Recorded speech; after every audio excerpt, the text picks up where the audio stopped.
your experience with the adult industry and how you got started with that, and go from there. So I actually got started on Reddit. I was posting for years on Gone Wild, and then I had met one of my partners on there, and I was like, well, that's it. I'm done. I'm not posting nudes anymore. And it was actually my partner who encouraged me to start OnlyFans, and like, not in a weird way. Okay. Not in a weird way. He was just like, I think you'd be really great at this. And turns out he was right. Okay. But so Reddit, and then it's just kind of, I was working a civilian job, and I was like doing Flash while I was at work. And now I've been able to make this my full-time job, and I do, studio scenes, and it's not the trajectory I thought my life would take, but here we are, and I'm having a good time. Nice. So when did that start? How many years ago? 2 or 3 years ago, I believe. Yeah. Okay. So it's still pretty recent. Yeah. Okay. So when you started to do it, like, did you start to think how, like, did you have reservations, or did you think like, am I going to be good at this, or what's it going to be like? Yeah. So when I first started, I was like, when I look back at my content now, I'm like, oh boy, like, what's lighting? Yeah. What's lighting? What's editing? Yeah. And then I started making my own, like, more complex scenes, because that's where I find a lot of creative fulfillment. And then I was like, oh, I can just kind of make whatever I want as long as I can make it sexy and take my clothes off. And it's just one of those things that was like, oh, I think I'm just meant to be doing this, which is weird. Like, being like, oh, my calling is to fuck on film. my true calling in life. But yeah. Well, that's cool. I mean, so how is it that was it just because you realized that you enjoyed it so much, or you were just really good at it, or what was it? Yeah. So it's the enjoyment. A lot of comments I get is that my fans are like, I can tell that you really are enjoying the things that you're doing, which I am. It's really great to fuck on film. Who knew? Yeah.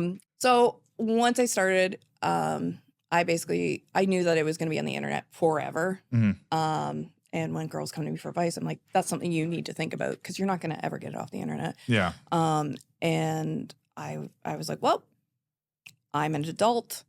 I have a secure full-time job that they knew what I did. And I was like, well, let's see. And I just jumped in whole hog, I guess. Yeah. But no real reservations. And then just, like, my parents know what I did, and just turns out that I was good at it. Well, and I'm curious, do you think it's different because I don't know how old you were when you started it, but it's like I think there is a difference from, say, if you start when you're, say, 18 or 19 versus say like 30, or you're a little older, so you're a little more aware of the I don't want to call them consequences, but you're aware of what.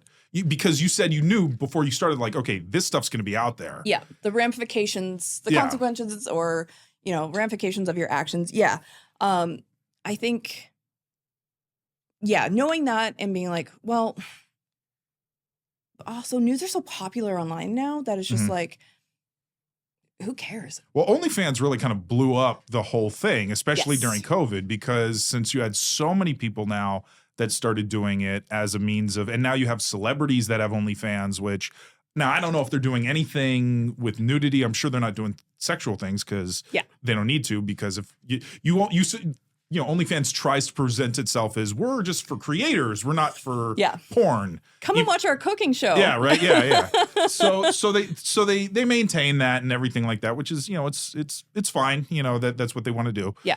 But then you have other things like Loyal Fans and Fansly, so other ones that are a lot more adult, like, focused. Yes. But still, like, that kind of made it so now, like, the whole OnlyFans thing, because that's kind of the term now. Yeah. Where it's a lot of people, mostly women, that are able to just do that, and I'm sure a lot of them are either doing solo stuff, or if they have a boyfriend or a husband or a partner, they're just filming with them. Yep. And not anybody else. Yes. Yep. So It's just, yeah, I guess at this point it's so much more widespread that it probably isn't as much of a Oh my moment God. like, you do this? You take your clothes off? So, Oh, but no. then there is a distinct line, and I've talked to many performers that say this, that just differentiates an OnlyFans performer versus a professional performer who shoots with companies. Right. So, and I'm sure that is a clear line. Yeah. In terms of, getting paid to do it is different than doing it now. And a lot of people make a lot of money staying, in that amateur Yes. lane. Yep. So it's not like it's a money thing. It's just a different thing. It's a completely different beast altogether, like doing studio work versus just doing your own stuff. And honestly, like the responses I've had from like my fans on some of my studio work versus some of my more amateur like scenes, Mhm. they like the raw authenticity of just like two partners fucking, Mhm. as opposed to A scripted, with yeah, this is the same video over and over and over again. It's the same positions. You're just changing out the model. Like that gets tiresome and boring. Yeah. But Well, and I'm curious, do you have like do you prefer, your own content versus professional? Or is it like they both serve a purpose that are different purposes?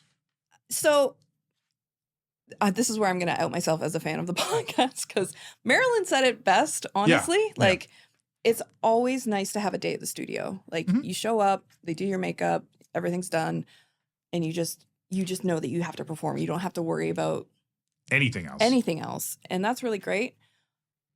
But having the full control over everything, where it gets distributed, the edit is also crucial to me. Like, I like my scenes are a lot more convoluted, and like I like to do parody porn, so there's a lot more work behind that. Okay. Yeah. Well, yeah, because you have to actually be accurate almost to what you're parodying. Exactly. To a point. Exactly.